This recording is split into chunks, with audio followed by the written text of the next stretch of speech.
Bonjour tout le monde, donc je vous retrouve pour une nouvelle vidéo et cette fois-ci ce sera pour une vidéo carte. Et donc là je suis un petit peu en train de vous montrer ce que je vais utiliser comme matériel et je pense que vous avez reconnu l'espèce de fond que je vous avais montré en fait dans la vidéo précédente, donc qui était sur la technique des encres. Donc avant d'utiliser ce fond, je vais d'abord retailler mes papiers. Donc d'abord ce papier bleu, donc je l'ai redimensionné aux dimensions 15 sur 11. Donc c'est ce qui fera ma base de carte. Ensuite, je vais redimensionner en fait mon papier blanc, donc légèrement plus petit. Donc cette fois-ci, j'ai découpé un rectangle qui mesure 14,5 sur 11,5 et c'est ce qui viendra par-dessus la base de carte hein, qui est bleue. Donc voilà, je vous montre un petit peu ce que c'est censé donner. Voilà. Donc ensuite, je vais passer à mes découpes. Alors là, exceptionnellement, je vous ai laissé mes découpes de la Big Shot. Donc là, j'ai découpé en fait le fond en fait que j'avais fait avec la technique des encres. J'ai en fait utilisé un grand die rond pour pouvoir en fait récupérer en fait l'ensemble. Ensuite, j'ai pris mon papier blanc que j'ai redimensionné tout à l'heure et là j'ai utilisé un dies plus petit que le précédent. Je l'ai centré sur la carte et j'ai également placé un die rond beaucoup plus petit que j'ai également centré.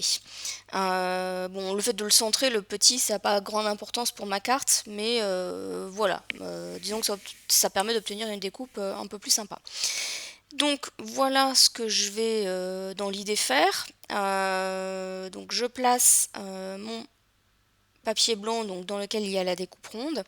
Et ensuite, en dessous, je positionne en fait le rond avec les quartiers de couleur, on va dire. D'ailleurs, j'ai utilisé pour cette technique, c'était les encres Distress. Donc je positionne correctement, je fais en sorte que tout soit bien centré sur la base de carte, etc. Une fois que la position me convient, hop, je mets de la colle.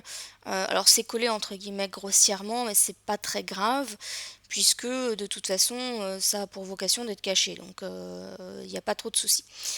Donc je viens vérifier, je vais venir remettre un petit peu de colle et donc dans l'idée c'est que je vais faire une checker card.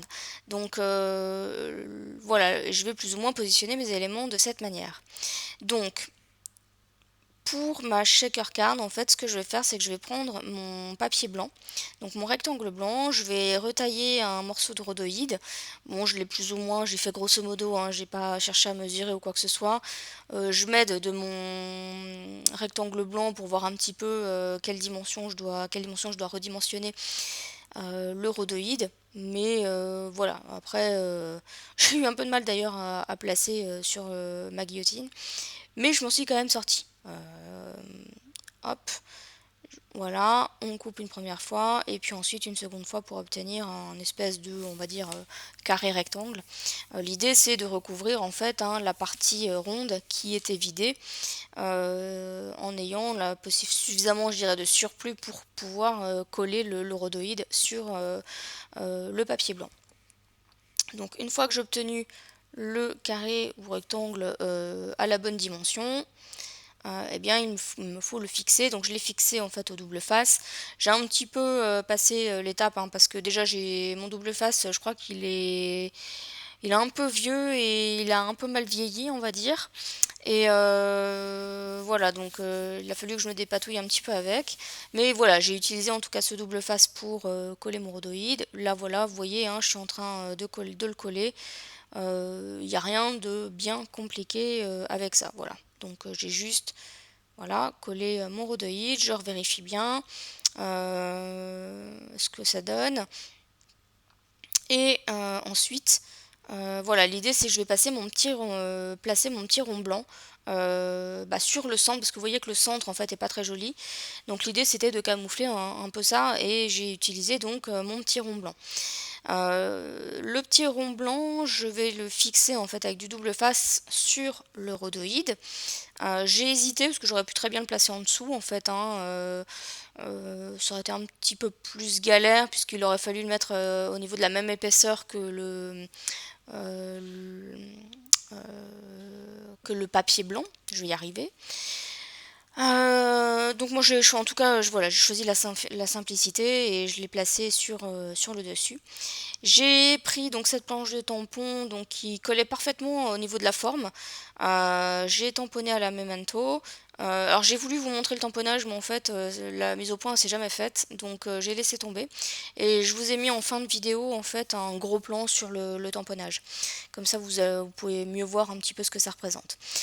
Donc ensuite pour mettre en épaisseur, puisque comme je vous l'ai dit c'est une shaker card, pour mettre en épaisseur mon rectangle blanc, j'ai opté pour du carton. En fait, c'est du carton, vous savez, quand vous commandez quelque chose par internet, etc. Enfin, quand vous avez un colis, vous voyez le type de carton que c'est. Bah là, voilà, c'est ce type de carton que j'ai utilisé. Il est un petit peu plus plat parce qu'en fait, j'avais découpé des rectangles à l'intérieur et donc je l'avais passé à la Big Shot. Voilà, donc c'est un peu plus plat, mais ça reste quand même assez. Il y a quand même une épaisseur. Et donc, j'ai retrouvé ça dans ma poubelle et je me dis comme quoi il faut rien jeter. Et en fait, j'ai tout simplement utilisé ces chutes de carton pour pouvoir mettre en épaisseur mon rectangle blanc. Donc je redécoupe pour que ça soit pile poil et qu'on ne le voit pas à travers le rond qui était vidé. Et pour être sûr que ça soit suffisamment épais, je vais fixer en fait ces petites bandes de carton avec du double face, de la mousse 3D en fait. Donc ça rajoute encore une épaisseur supplémentaire. Je vous ai aussi un petit peu passé cette étape-là où je coupe la mousse 3D, etc. Parce que j'ai un peu galéré aussi. Parce qu'il a fallu que je retaille en fait mes bandes de mousse 3D pour que ça corresponde à l'épaisseur, enfin à la largeur de mes bandes de carton. Donc voilà ce qu'on obtient. Et ensuite, je vais mettre en fait des sequins. Je vais juste mettre des sequins, mais de différentes couleurs. L'idée, c'était comme mon rond, il est de différentes couleurs. Enfin, j'ai utilisé des différentes distresses.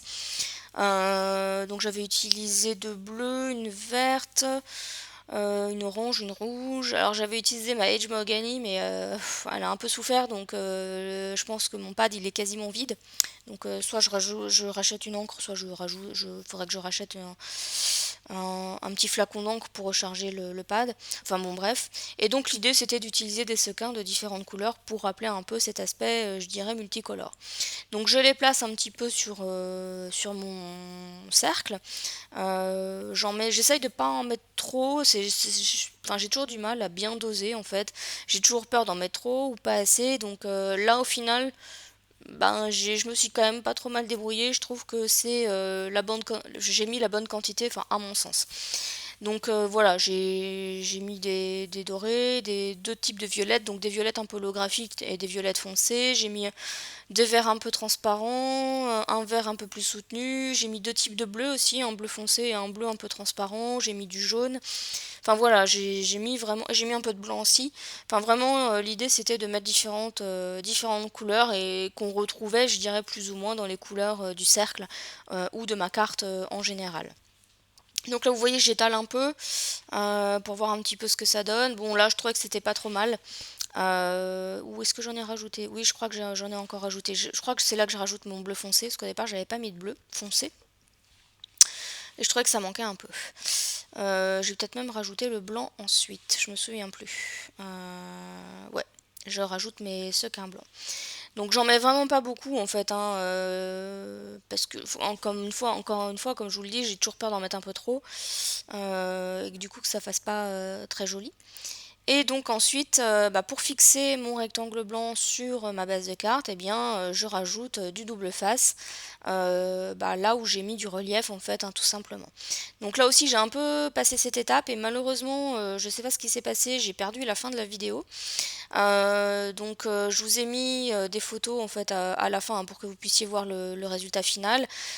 J'ai juste rajouté, on va dire, une fausse couture autour de mon cercle évidé parce qu'on voyait la marque du dies. Donc voilà, c'était juste une manière d'utiliser, on va dire, cette marque qui était laissée sur la carte. Donc voilà pour aujourd'hui. Donc n'hésitez pas à me dire ce que vous avez pensé de cette vidéo. Et pour ma part, je vous retrouve bientôt pour une prochaine vidéo. Bye bye!